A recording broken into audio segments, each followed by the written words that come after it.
அன்பு நண்பர்களே, அனைவருக்கும் அன்னை சமையல் உமாவின் அன்பான வணக்கங்கள். இன்னைக்கு அன்னை சமையல்ல பார்க்க போறது பாசிப்பருப்பு சாம்பார். வாங்க எப்படி செய்யறதுன்னு பார்க்கலாம். கடாயில தேவையான அளவு எண்ணெய், முதல்ல 1/2 டீஸ்பூன் கடுகு, அடுத்து 1/2 டீஸ்பூன் சீரகம், அடுத்தது கருவேப்பிலை சேர்த்துக்கலாம்.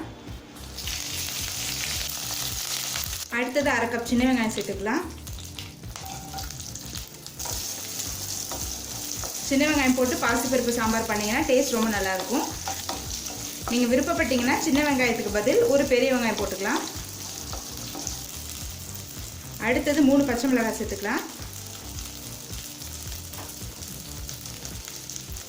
ஒரு காஞ்ச மிளகாய் சேர்த்துக்கலாம்.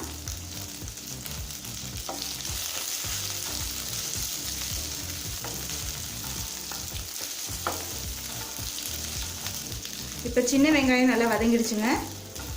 அடுத்தது 2 தக்காளி சேர்த்துக்கலாம்.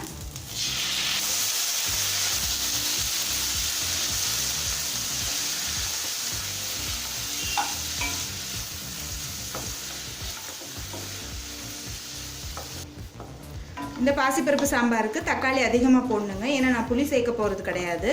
அதனால் 2 தக்காளி போட்டுக்கிறேன்.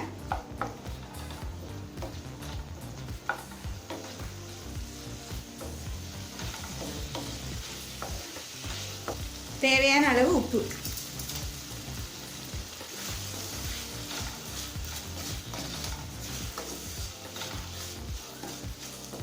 இப்போ தக்காளி நல்லா வதங்கிடுச்சுங்க. அடுத்தது 2 கேரட் சேர்த்துக்கலாம். ஒரு குடமிளகாய் சேர்த்துக்கலாம்.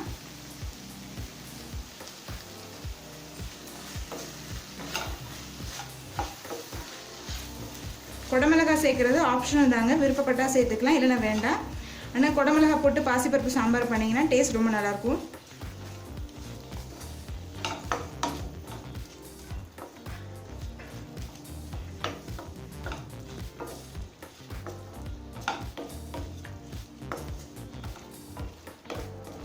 இப்போ 1 கப் தண்ணி சேர்த்துக்கலாங்க. கேரட்டும் குடமிளகாயும் நல்லா வேகிற வரைக்கும் வெயிட் பண்ணலாம். இப்போ கேரட்டும் குடமிளகாயும் நல்லா வெந்துருச்சுங்க. 1/2 கப் பாசிப்பருப்பை, கொஞ்சம் மஞ்சள் தூள், 1/2 டீஸ்பூன் சீரகம், 2 பல் பூண்டு சேர்த்து குக்கரில் 2 விசில் போட்டு வேக வச்சு எடுத்து வச்சுருக்கேன். இப்போ பாசிப்பருப்பை சேர்த்துடலாம்.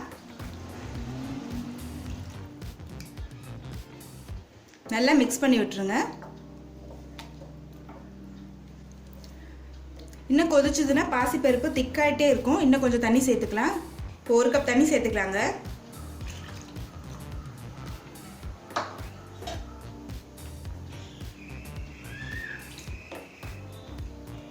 இப்போ 1/2 டீஸ்பூன் சாம்பார் பொடி சேர்த்துக்கலாங்க.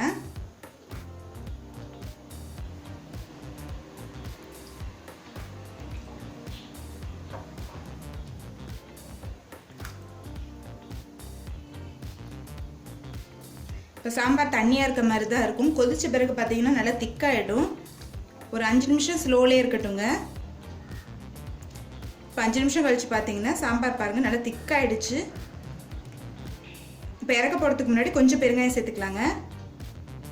கடைசியில் பெருங்காயம் போட்டிங்கன்னா டேஸ்ட் ரொம்ப நல்லாயிருக்கும். சாம்பார் நல்லா வாசனையாகவும் இருக்கும்.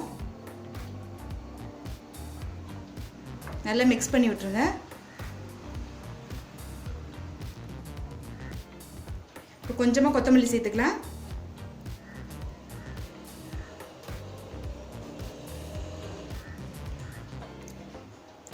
இப்போ பாசிப்பருப்பு சாம்பாரை சர்வ் பண்ணிடலாங்க. இப்போ சுவையான பாசிப்பருப்பு சாம்பார் ரெடி ஆகிடுச்சுங்க. ரெசிபியை ட்ரை பண்ணி பாருங்கள், கண்டிப்பாக உங்களுக்கே பிடிக்கும். ரெசிபி பிடிச்சிருந்ததுன்னா வீடியோவை லைக் பண்ணுங்கள், கமெண்ட் பண்ணுங்கள், ஷேர் பண்ணுங்கள். இது வரைக்கும் அன்னை சமையல் சேனலை சப்ஸ்கிரைப் பண்ணலைன்னா சப்ஸ்கிரைப் பண்ணுங்கள். தேங்க்யூ.